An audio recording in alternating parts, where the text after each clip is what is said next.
So a big role for the financial sector, as we just heard. But the big question, are markets up for the job?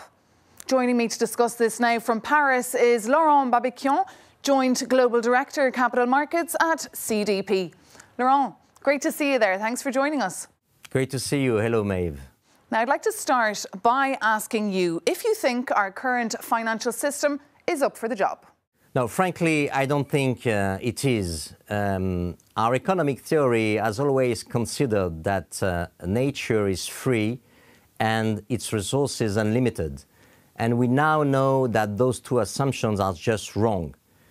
De facto, the economic indicator that we're currently using are not reflecting anymore our reality and are not helping us to predict the future. So we really need to reinvent our economic theory by taking into account, for example, the cost of nature. One of the things we should be starting at doing is to put a price on all negative externalities. I'm thinking of a carbon tax, I'm thinking of a pollution tax, biodiversity tax, so that the market would have the right signals and the right price information to value assets. Okay, so the financial sector clearly not ready. So the question is, the financial institutions, what do they need to be doing today, Laurent? I mean, they need to be doing three things. First thing, they need to calculate 100% of their financed emissions. And then they need to disclose it. And once they have the scope 3, they need to set a science-based target aligned to 1.5 degree by 2050 and by 2030. But what are you hearing? What do investors need? And what does the system need to move the needle dramatically? They need to be able to do a better job, and they need to have more companies aligned with 1.5 degrees by 2050.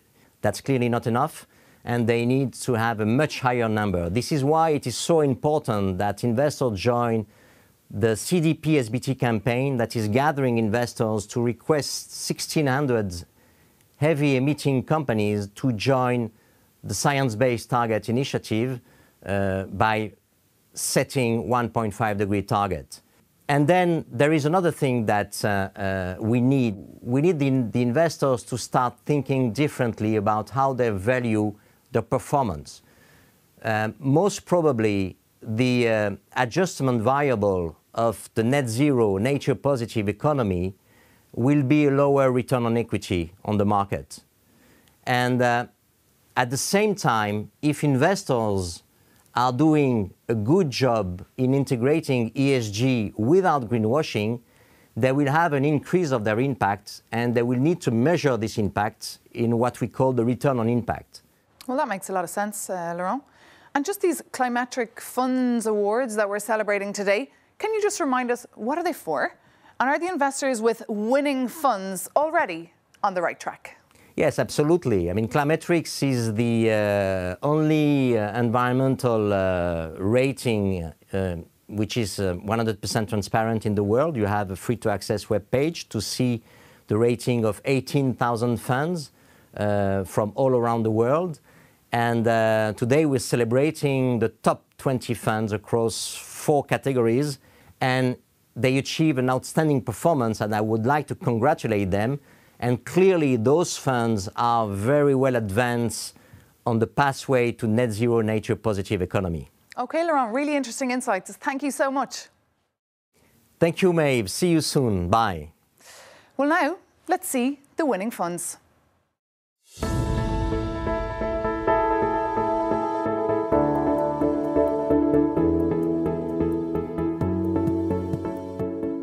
We must act now for nature, and asset managers must be more ambitious and accountable. Targeting carbon neutral and nature positive through engagement, collaboration, and the creation of a dedicated biodiversity restoration fund, our goal is to deliver nature positive portfolios.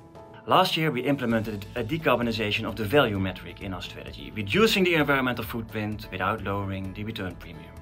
Robeco has committed itself to a net zero ambition by 2050.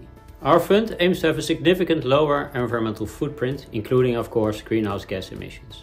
Our strategy ensures our fund has a low impact on climate, forests and water by integrating ESG deeply into the investment process and by putting focus on stewardship activities as well.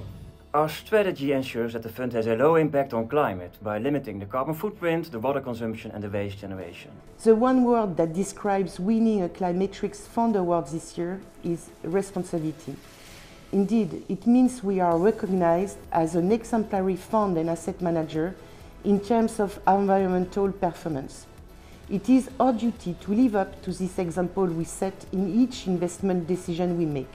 We are thrilled to win this award, but the strong field also indicates that the industry is shifting and there's an increasing amount of capital being directed in a positive way.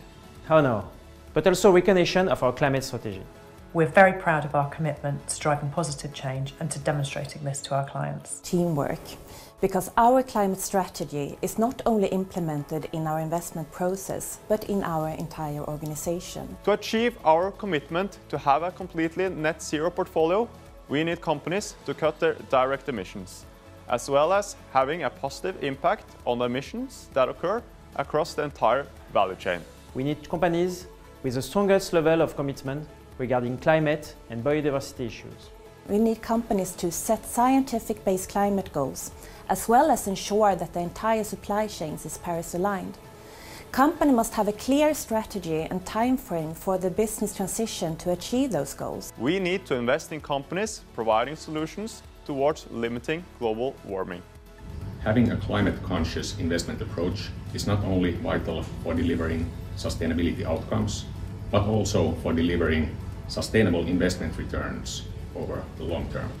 Now with nature means bold action. We must urgently allocate capital to solutions for a sustainable future and to businesses willing to make the transition.